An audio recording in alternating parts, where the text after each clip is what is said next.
Rob, da minha turma de cálculo, era um cara quieto. Sentava no fundo, nunca falava nada. Quando a diretora anunciou que ele tinha tirado a própria vida, um silêncio pesado caiu sobre a sala. A explicação oficial foi depressão, mas sussurros começaram a se espalhar pelos corredores. Boatos sobre uma lenda local que eu nunca tinha ouvido falar antes. A agulha na floresta. Ninguém sabia exatamente o que era. Alguns diziam que era uma antena de rádio abandonada. Outros que era uma torre de vigia de incêndios esquecida pelo tempo. Mas todos concordavam em uma coisa. Ela chamava as pessoas, especialmente aquelas que estavam sofrendo, aquelas que se sentiam perdidas. A lenda dizia que a agulha prometia uma espécie de paz, uma saída. Eu não acreditava em lendas urbanas, mas algo na história do Rob não se encaixava. Ele não era só quieto. Ele era um artista. Seus cadernos estavam cheios de desenhos incrivelmente detalhados da floresta que cercava a nossa cidade. E nas últimas semanas, um novo elemento começou a aparecer em seus desenhos. Uma estrutura fina e alta, quase como uma agulha, perfurando o céu entre as árvores. Era sempre a mesma imagem, desenhada de ângulos diferentes, cada vez mais obsessivamente. Movido por uma curiosidade que beirava a compulsão, decidi que precisava ver por mim mesmo. Numa tarde de sábado, peguei um dos cadernos de Rob que um amigo em comum me passou e entrei na floresta. O ar ficou mais frio quase que instantaneamente. O som da cidade desapareceu, substituído pelo farfalhar das folhas e o estalar de galhos sob meus pés. Usei os desenhos de Rob como um mapa. Ele havia marcado trilhas, árvores específicas, formações rochosas. Era como se ele estivesse documentando sua jornada até lá.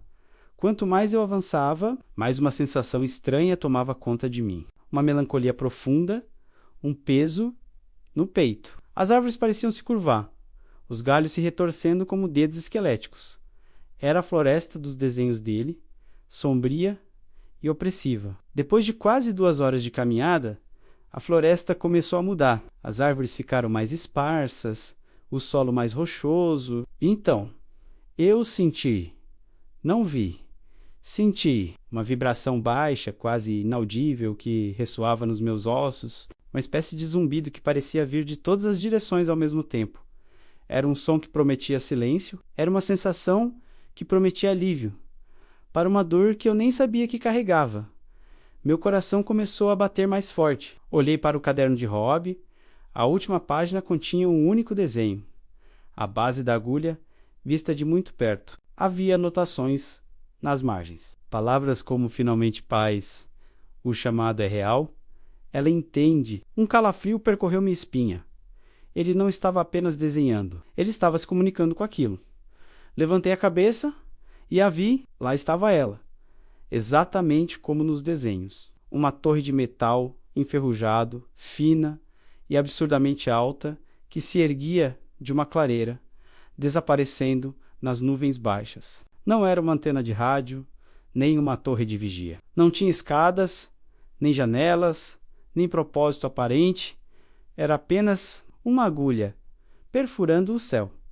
O zumbido ficou mais alto. Agora eu podia ouvir sussurros misturados a ele, frases fragmentadas, vozes que pareciam familiares. Elas falavam sobre minhas próprias inseguranças, meus medos, as pequenas tristezas que eu guardava para mim. Prometiam que tudo ficaria bem, que a dor passaria se eu apenas me aproximasse.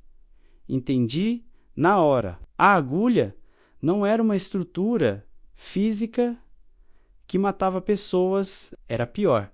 Ela se alimentava da dor, ela amplificava a depressão, a ansiedade, a solidão, até que a única saída lógica parecia ser o fim. Ela não empurrava ninguém, ela apenas oferecia um abraço tão reconfortante que a pessoa se entregava de bom grado. Rob não foi até lá para morrer.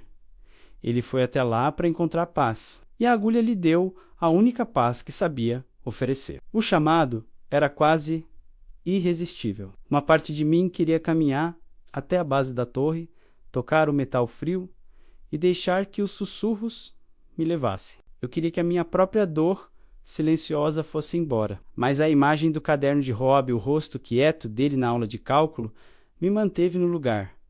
O terror superou a tentação. Com um esforço imenso, virei as costas para a agulha e comecei a correr. Não parei para olhar para trás, mesmo quando os sussurros se transformaram em gritos de desespero, me implorando para voltar. Corri até o ar queimar meus pulmões, até os sons da floresta serem substituídos pelo som distante dos carros na estrada.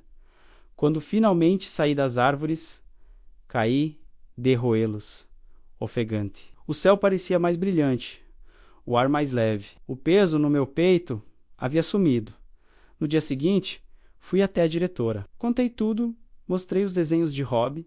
Ela me ouviu com uma expressão séria. Não sei se ela acreditou na parte sobrenatural, mas ela acreditou na minha angústia. Ela acreditou que algo naquela floresta era perigoso. Semanas depois, a entrada daquela trilha foi bloqueada com placas de área de preservação, proibida a entrada. A história da agulha na floresta nunca se tornou notícia. Permaneceu um sussurro, uma lenda urbana contada em voz baixa. Mas para mim é real. É um lembrete sombrio de que as batalhas mais assustadoras são aquelas travadas dentro de nós e que, às vezes, monstros de verdade existem.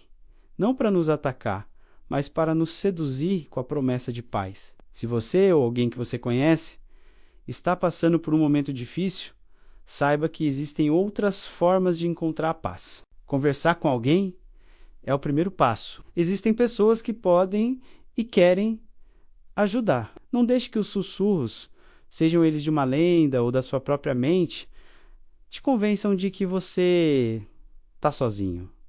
Você não está. Busque ajuda. Sua vida é valiosa. Até a próxima.